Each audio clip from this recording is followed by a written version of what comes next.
DJ Event Planner will change the way you manage and run your business. Streamline all of your procedures and software into one easy-to-manage system. DJ Event Planner, the ultimate online planning tool.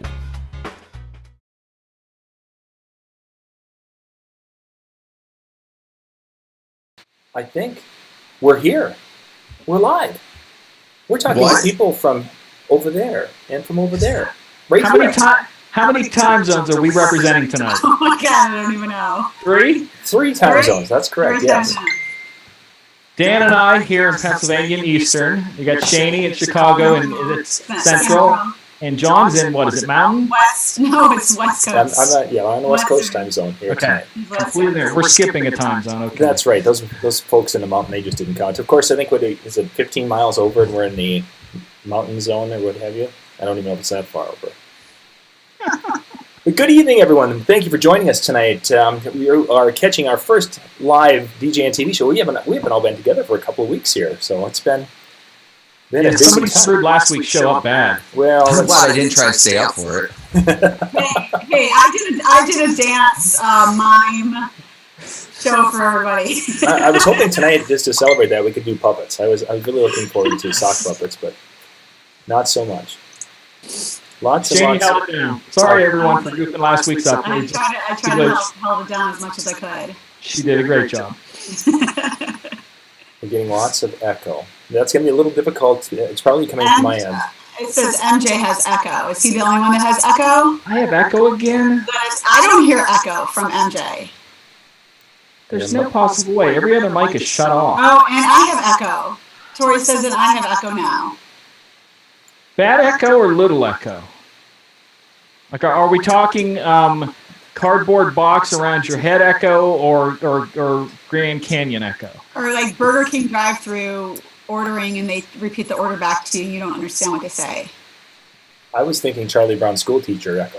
Well, that's more. It sounds like I just listened in and it sounds like it's like a double timing. Oh. Everybody's double timing? Well, when I checked into YouTube, it sounded like yes. So everybody is.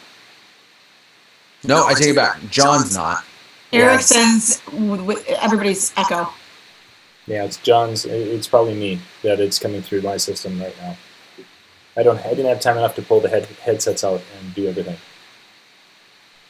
That's a big deal.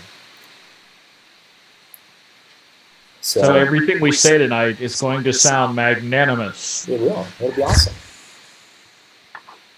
So let's jump into tonight's topic and get going. So this will be a little bit shorter show than typical tonight because of, again, being in location and we have to go and get something to eat because we just landed a little bit ago. So, yes. Except John, yeah. Mine's the only one that's right because of the laptop. So, MJ, what do you got for tonight? All right, tonight is something that I've been wanting to cover for a while, and as you know, we said we were going to go to April, and we were thinking about revamping the show. So I'm trying a few topics on the revamped era that fit a completely different side of the DJing world, and we're going to talk about how DJing has become so mainstream tonight that we as DJs are the new rock star. And what I kind of want to do is I want to go over some of the ways that in just the past 10 or 15 years, DJing has become like this mainstream thing, okay? And those of you who don't know, there's a whole culture out there, people who live the DJ life and you know, DJ clothing and jewelry and movies and everything is DJ oriented because it's like a rock star, you know? So I want to cover a few things. We're going to talk about, first off, music and media. And we're going to look at some movies. We're not going to look at movies. We're going to look at movie posters from movies that are about DJing. And these are all mainstream movies. The first one is quite an old one, came out in 99. It is called Human Trafficking. And we're going to get into a few people who played cameos in some of these movies. Next one is, if I can click on it, is 24-Hour Party People, which is another great DJ movie that was out there. It's All Gone Pete Tong is an incredible movie about a DJ who is like this major world-class DJ and loses his hearing, and it's actually kind of funny. Party Monster, which has Macaulay Culkin and Seth Green in it. Groove, which is one of my favorite ones in 2000. One Perfect Day is a great movie. It really is. It tells a story, but it's about this guy who plays the violin and DJs, and he puts them together in the end of the movie. I just spoiled the movie for you. Sorry. Hey DJ is an extremely interesting movie, looking at a DJ from the sense that if it was Elvis back in the days trying to break into rock and roll, this DJ in the same sense is trying to break in. It kind of parallels the two lives, and I always thought it was kind of neat. And the one that came out in 2015, We Are Your Friends, with Zac Efron, mainstream. It was all about the DJs. Documentaries that you have to see that have also went mainstream. Put the Needle on the Record from 2004, which is a great one. Better Living Through Circuitry, which is it's older, from '98, but it's still a really cool movie to look at. And my favorite, Scratch, which also had Scratch All the Way Live, which this I believe is the poster from Scratch All the Way Live and not Scratch the movie. But it documents the history of scratching and talks about people and all kinds of things like that. DJs themselves have grown to a, like I said, a superstar status in their own selves. We had the movie, the remake of Point Break that had Seth Troxler and Steve Aoki in the movie playing parts. The movie Human Trafficking had DJ Carl Cox in it. We had Groove, the one I told you I love, that had John Digweed and DJ Pollywog, which I think she's cool. She's different, but she's very cool. We had DJ Tricky was in the movie Fifth Element, if you remember that, with Bruce Willis and all that. He was in that one. DJ AM was in the movie Iron Man 2. Cut Chemist, the real famous DJ, was in the movie Juno, played a teacher in the movie Juno. Calvin Harris was in Entourage. Diplo was in the movie 22 Jump Street. Goldie, for those of you who know, he's from Europe, great, incredible vocalist and a DJ, was in the movie The World Is Not Enough, James Bond movie. He made it all the way to something like that. Daft Punk was in the movie Tron. It's All Gone Pete Tong was the one I talked about, the guy losing a hearing. It had Carl Cox, Tiesto, Paul Van Dyke, Pete Tong in it. And finally, the movie Wreck-It Ralph. They drew in Skrillex into Wreck-It Ralph. That's right. I remember that. That was awesome. So also beyond that, you have to look at stuff. The kids growing up, they get affected by different things. And where do DJs play the part in their lives? Kids that aren't DJs, that don't have parents as DJs, how do they get affected by this? Well, Yo Gabba Gabba with DJ Lance Rock in there. The movie that just came out a while back, Trolls, had DJ Suki. Lego Movie had the robot DJ. And it was actually one of their giveaways that if you went to the opening night, you got one of those, and it was the only way to get them. They didn't sell them; they gave them away. I have one, so. This guy was in the movie Cars, and guess what his name is? Fred? DJ. Fred. DJ. And the last one is from My Little Pony, and it's DJ Pone -3, which is Pony in that kind of sense. Okay. They've come out in putting DJ in everything, toys and all kinds of stuff, where it's mainstream, to the point where this was in a McDonald's Happy Meal from when they re-released the movie 101 Dalmatians, little DJ. Barbie created her own character back in about the 2000s. Blaine the DJ. Domo, those of you know who Domo is, great little funny cartoon. They put him out as a DJ. Jam Master Jay got his own action figure, actually 2 or 3 of them, I think. DJ Scribble had his own toy line. I mean, this whole line of things he had all his own. Teenage Mutant Ninja Turtles came out with a DJ. And finally, gear, necklaces. Those of you who know me, I have a DJ necklace, and I have a DJ belt buckle too. But there's been countless shoes with DJ stuff on them over the years that you can get. DJ AM had his own line. Tiesto had his own line.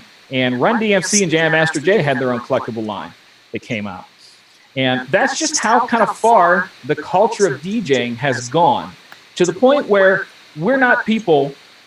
And I'm going to use this story, and what I should have started out with the story, but it's good to finish, is that long time ago when I was in the 90s, a church the kids wanted me to come in and DJ for an event they had. And I went there, and the youth pastor walks up to me, and he goes, "I don't get it." And I'm like, "I beg your pardon?" He goes, "I don't understand. You know, a DJ is just someone who plays a song and stands there and holds a drink till it's over." And I'm like, no, far from that, you know. So that was from the 90s to the point where a few years ago, and actually I have a church right now talking to me about coming back and doing scratching during praise and worship on their youth nights. So it's become a mainstream thing, we as DJs are, to where there's video games about us, there's everything. And how do we as DJs embrace this culture? Some people shun it, some people accept it, some people try to live it up to the 9th degree. And that's what I want to talk about tonight, is that you as a DJ, you do a job that people dream of doing. You do a job that people make movies about. You do a job where they put you on t-shirts and in toys and figures and everything. How do you feel about that?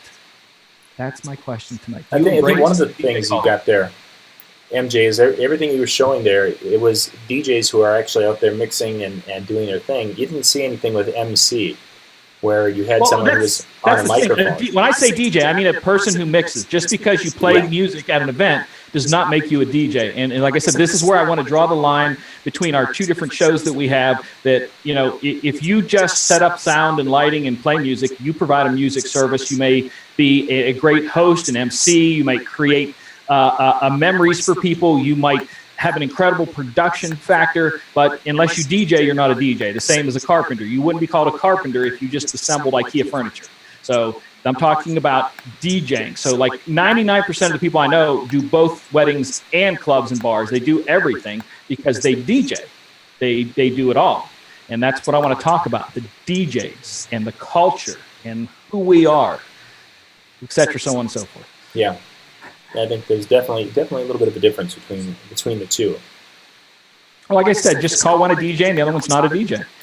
I'm drawing the line in the sand right now. Not a DJ. It would be to a point kind of nice, because there's times where as a wedding DJ, I don't do a lot of the same things that you're referring to that a lot of people do. And it's really difficult because people are assuming one thing when it's really not that way. And it goes in reverse, too, because there's places that want to hire someone who does the introductions and jokes around with the crowd and connects with them, and they end up hiring someone who stands behind and mixes and stuff. And it's a way to define what you want. Like I always tell people, think of it like a restaurant and chefs. If you run a bakery, you're not going to hire a sushi chef for your bakery, are you? So that's why with us, with our wedding packages, we have two different packages. We have a package where if you want the same person who is the MC and DJ, there's only certain people in our company that can do both, because not all our DJs are MCs.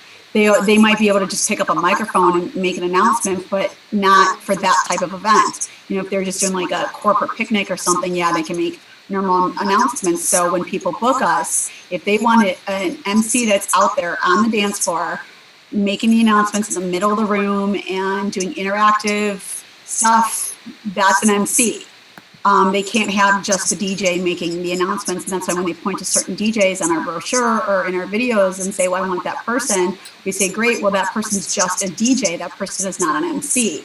So we do have that fine line with certain events that we have in our company, DJs that are DJs. And most of them are club DJs that don't want to get into the MCing. That's not what they want to do. They are, if you ask them, I am a DJ. Yeah, can I pick up a microphone and say last call for alcohol or those type of announcements? Yeah, but do they want to make the announcements about a bridal party coming in, or blessings or toasts or grace or things like that? No, they don't want to do that. They are what you call a DJ.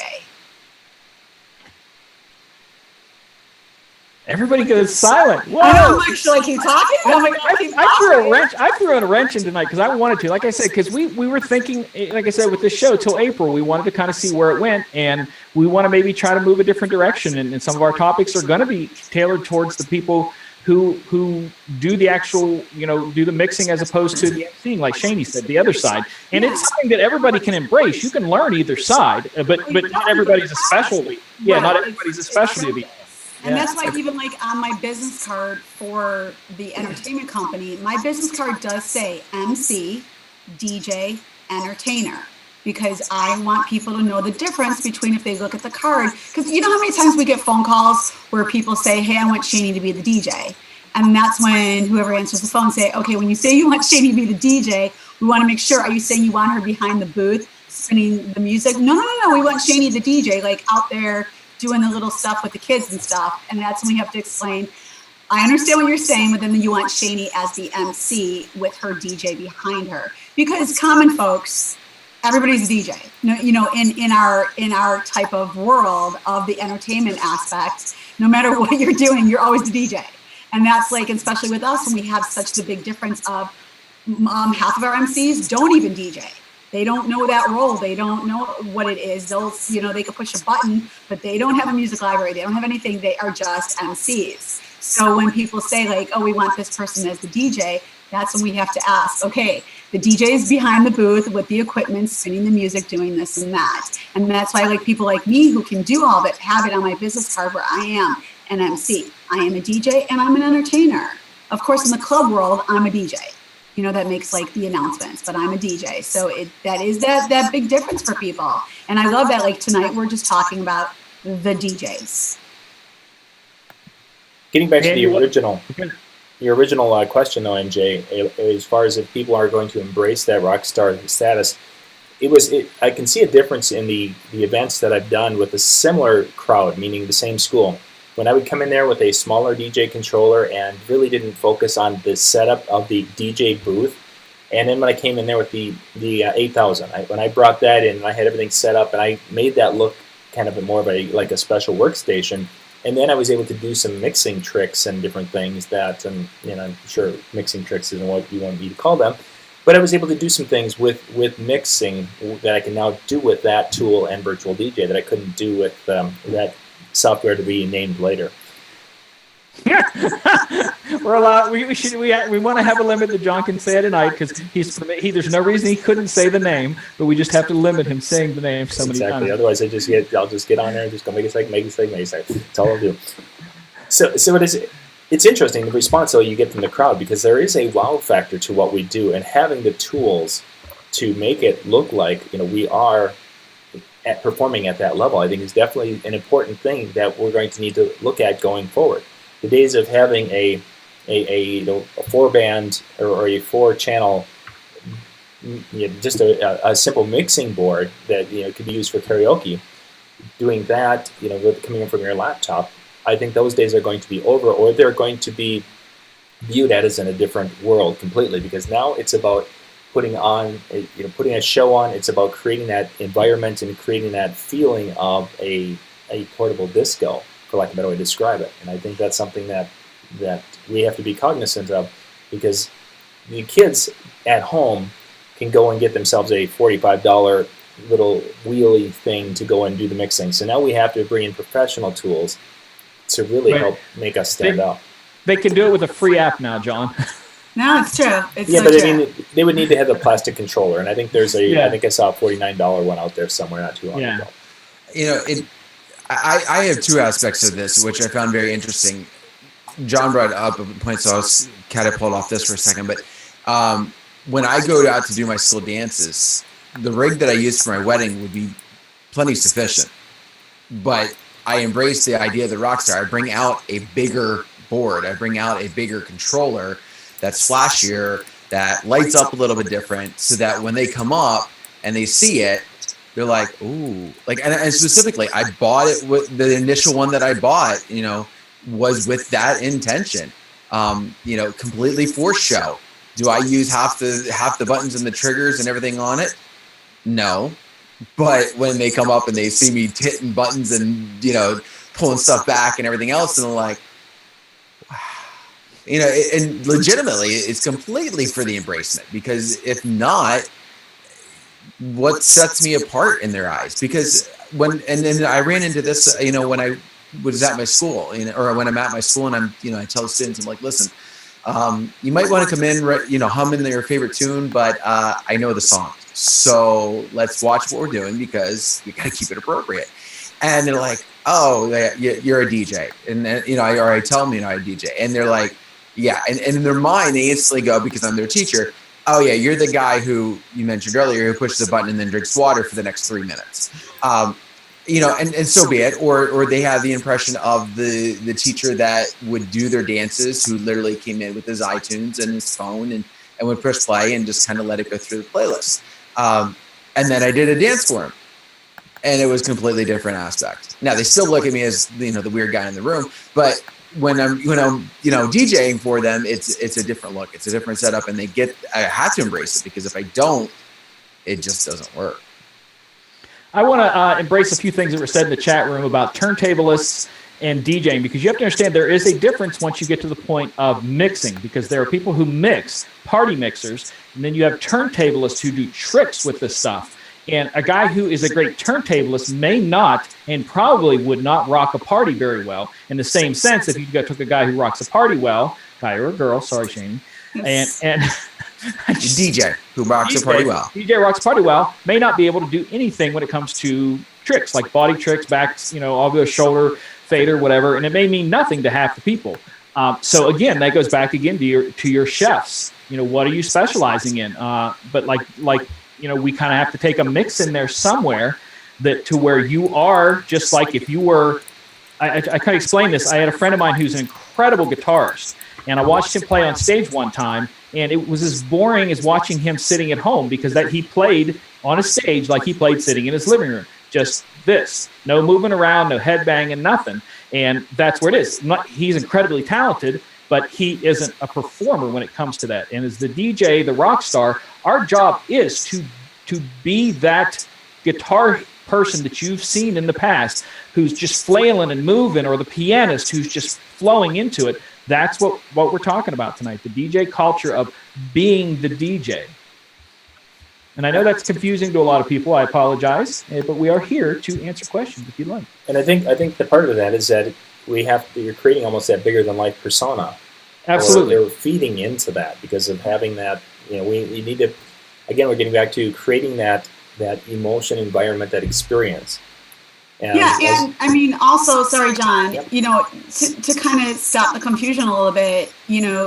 Saying you're a DJ, I'm not comparing it to a doctor, but that's like saying you're a doctor. There's all different types of specialty doctors. There's like the general practitioner, the internist, and then, anyone who's on insurance, then you pay extra for like the specialty doctors, the cardiologist, the endocrinologist, but they're all doctors. To me, if you're playing music, you're a DJ. Now, there's levels of being the DJ, and I think that's where some of the confusion is getting in with some people in the chat room. Can we tighten that up a little bit? Just play music? Or mix music? Okay, well, again, depending on if there's that fine line. I'm just kind of putting it for the people in the chat room, because I know like a couple of people are like, well, am I an entertainer? Am I a DJ? Am I this? In my opinion, I don't care what your skill level is. If you are going out there and you are saying that you do parties or you do private events and you're bringing DJ equipment and you're playing music, in my opinion, I don't care how good you are. That's saying you're a DJ. If you're not a DJ, then what are you calling yourself? See, I'm the other way. That it's just because you have equipment and lights, you're not a DJ until you start mixing on some level, even if it's just simple beat matching up to the point of crazy scratching. Like once you cross that line, then you're a DJ. Prior to that, you just provide a music service of some sort. Now that music service can involve emceeing, hosting, entertaining. Like somebody in the word talked about entertaining, the fact that the AC Expo changed their thing to Entertainer of the Year. Perfect description of what they do.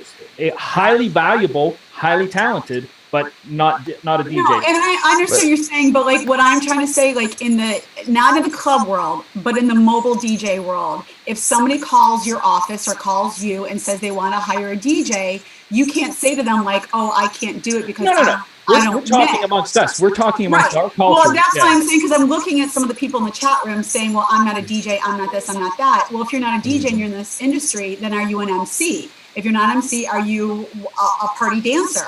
Are you a setup guy? Like, what can you call your role? And that's why I'm kind of saying, like, if you call yourself a doctor, it's that broad section, and then we could kind of dice and slice it up. But in my opinion, just for right now, and then MJ, you could kind of do the other side of it. In my opinion, if you have a legit music library, a legal music library, you're promoting yourself that you do events, that you're providing a music service for people, whether it's a 60th birthday party, whether it's a church party, whether it's a wedding, whatever you're doing. I don't care about the lights. I don't care about anything else. But if you're coming out with DJ equipment, to me, you are a DJ. I don't care your skill level. I'm not comparing you to me. That's where I get my clients and say, let me tell you the difference between me and why I charge what I charge compared to DJ Schmo, who, charges what he charges. So like for the people that are saying, well, I'm not a DJ. So then MJ, those people that don't mix, that are in our industry, that are in our chat room right now, what are you calling them then? Mobile entertainers, some of them, I think they do such an incredible production level to the weddings and stuff. They could almost be event producers. You can say DJ, but when I'm talking about tonight, I'm not talking about how you sell to your people. You could sell to your people you're DJ. That's fine. We're talking about us to you and me, because there's nights when I go out where I'm a DJ. And there's other nights when I go out, like DJ a car cruise, where I'm not a DJ. I'm just providing a music service for a car cruise because I'm not mixing. So I'm not a DJ that night. I'm just okay. I still call myself a DJ when I do those events, because because other people will come up to me if they want to hire me for something else. Again, I'm not talking. I'm not talking to people. I'm talking to you and me. If you and I were standing there and I wasn't mixing, I'm like, I'm not DJing tonight. To someone else, are you the DJ? Yes, I'm the DJ. Hi, how are you? That's what I'm talking about. Okay. I would never call myself a DJ in front of another DJ unless I'm DJing. To someone else, yeah, sure, I'm DJing Michael Joseph. Hi, how would you like to hire me? Shane's a DJ too. Dan's a DJ. Everyone's a DJ. Everybody's a DJ. So I'm just gonna add this because I've been holding this comment for a while. So if you're just playing music, is that like the psychologist version of doctor? Because they're not really. Never mind. It would have been a good joke 10 minutes ago when it was there. Right, but that's what I'm saying. Like, in my opinion, like, I'm going against MJ right now. Like, I'm going against MJ, and I'm saying for the people in the chat room, because a lot of them are not mixologists. A lot of them are not, as I call specialty DJs. To me, that's a specialty DJ. A specialty DJ will do the scratching, will do the cutting, will do this. Like, I'm just saying it from my. We're butting heads, and it's fine, and it's perfect. But I'm just saying it from my point of view, because this is what I try to explain to my clients. I'm not talking about the club stuff. I'm explaining to my clients. Yeah, I'm wiping the clients out. We're only DJs talking to DJs tonight. But we're also right. But then you're also now smacking and about more than 50% of the DJs in our chat room right now. Because a lot of them don't mix like that. A lot of them don't scratch. It's okay. I didn't say they weren't valuable. I didn't say they weren't talented. But I'd say that we need to draw a line. But I still call them DJs, because that's what they do for a living, and that's their job.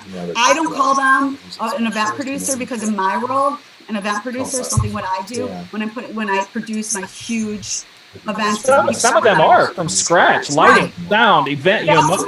Yeah. Which is crazy talented. Right. But when it comes down to them also getting behind the booth and playing the music, to me, that's still a DJ. I don't care what to me. So in that sense, anybody who presses play on any electronic device nowadays, see, that's where I want to draw the line. There's a lot of people out there who claim my title that don't deserve it. That's what I'm saying. I understand. They don't deserve it. You are correct. You are correct, MJ. I have teens that come up to me at parties and say, hey, I have a DJ too. What free software do you use? What, like, they're a DJ. Great. Awesome. Great. But, when I'm in the clubs, I get people coming up to me too saying, hey, I'm a DJ too. That's great. It's Saturday night. See, you're not working. I am. But, I'm not going to say that to them. But, like, that's just like anybody just having a business card that says, like, I'm a, brain surgeon.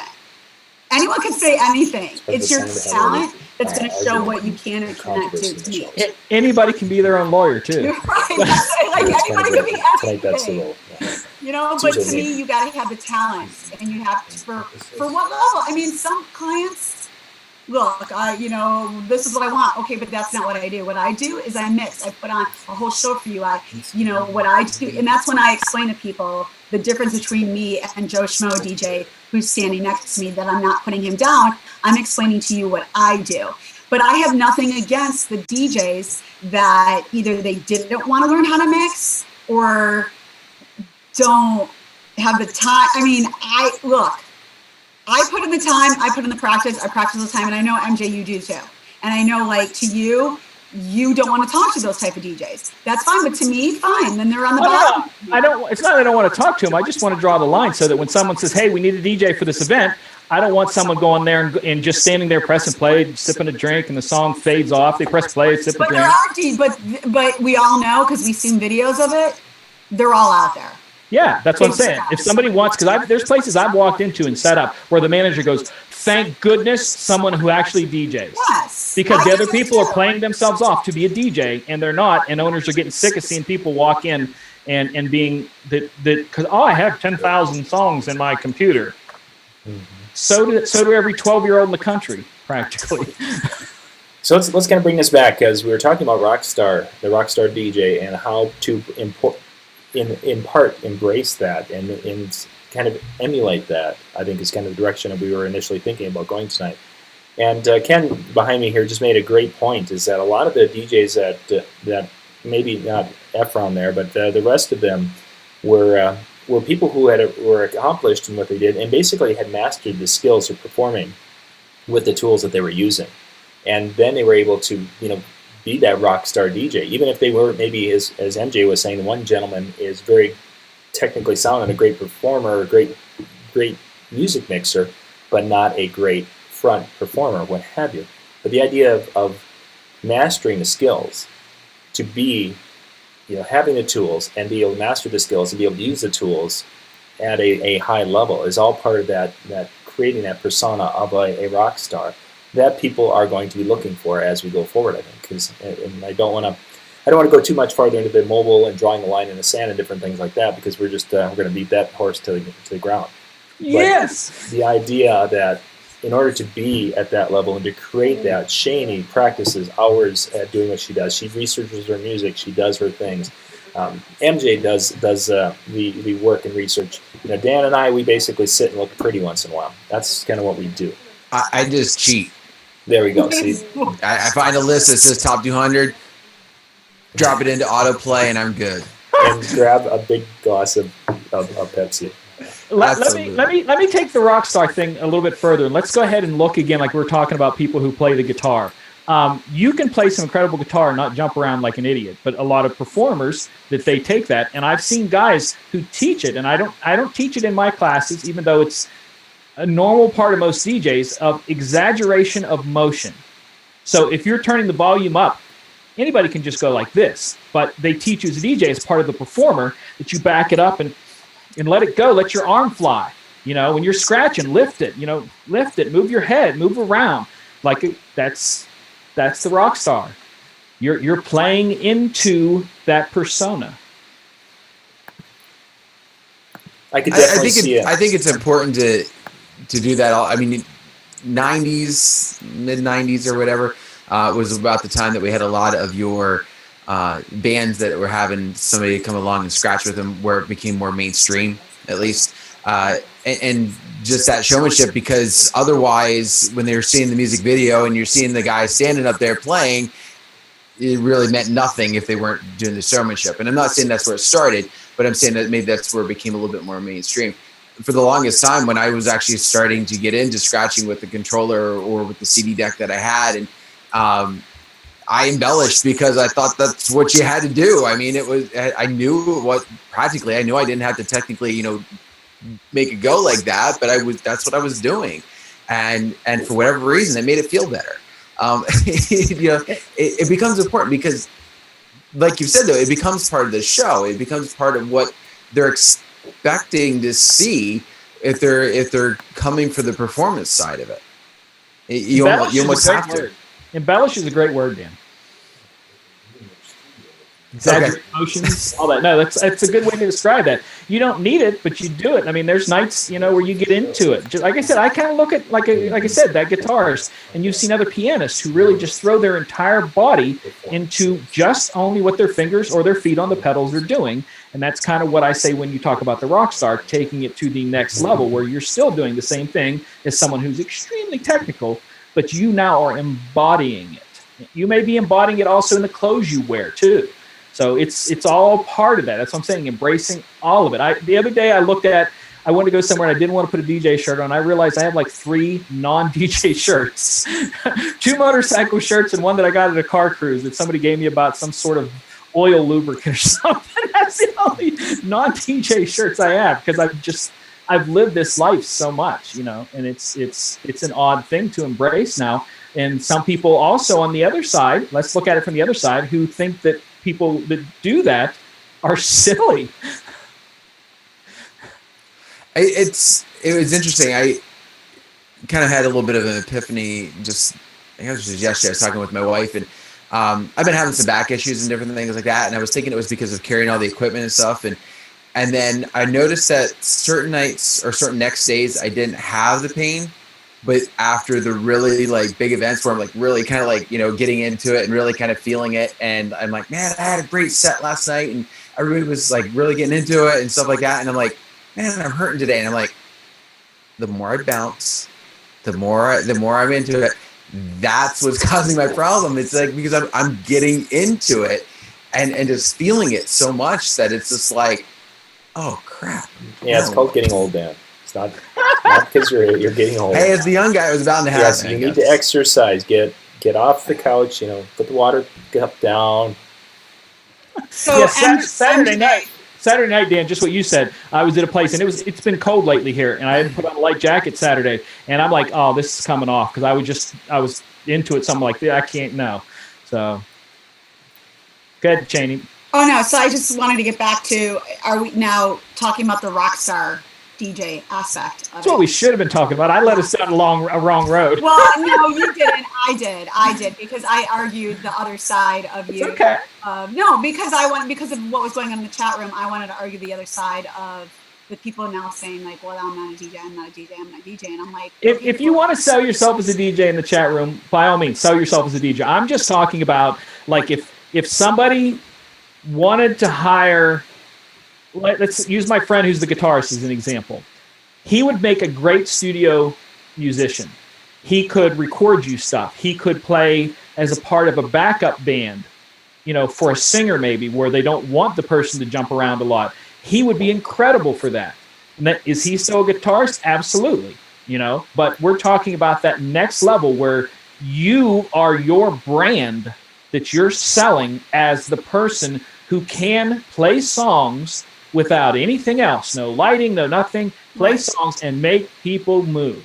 And that's what I talked about at one of the other shows, that can you just go out there either, when we were even talking about the MC aspect, can you go out there either as an MC or go out there as a DJ without any bells and whistles, without anything else going on? If you normally bring dancers, can you not take those dancers away? If you bring all the lights and everything, take everything away and just go back to basics and mix music or play your music however you do and get that crowd on the dance floor and staying the entire night with just your vibe of playing music. To me, that's a DJ. To me, that's somebody that is passionate about their job and they're not relying on everything else going on. And I just want to give a shout out, John, we actually have somebody from India. Yes, I saw that. Yeah, I just saw that too. I just wanted to give a shout out to India in the house right now. But yeah, I mean, you know, to me, you know, everybody's on different levels, whether you're a DJ, whether you're an MC, and I keep saying MC and I'll get off of that one. I'll just go to the DJ.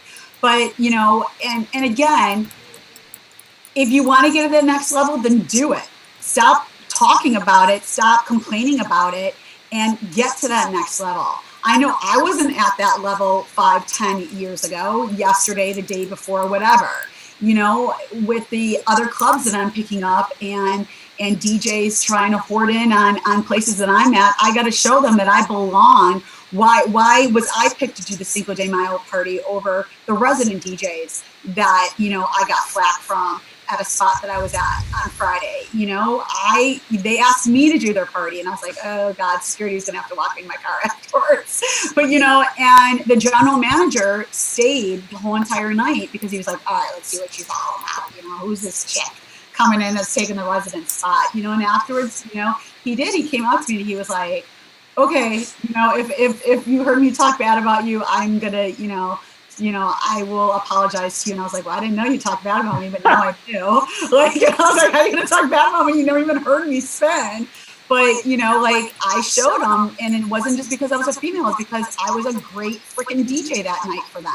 And I played to the crowd, and I knew how to mix the hip-hop into the reggaeton, into, you know, the bachata, back into the EDM, into, you know, I knew how to do all that to please every type of person that I was there. To me, that's a great DJ that knows how to play the room and knows how to get them going.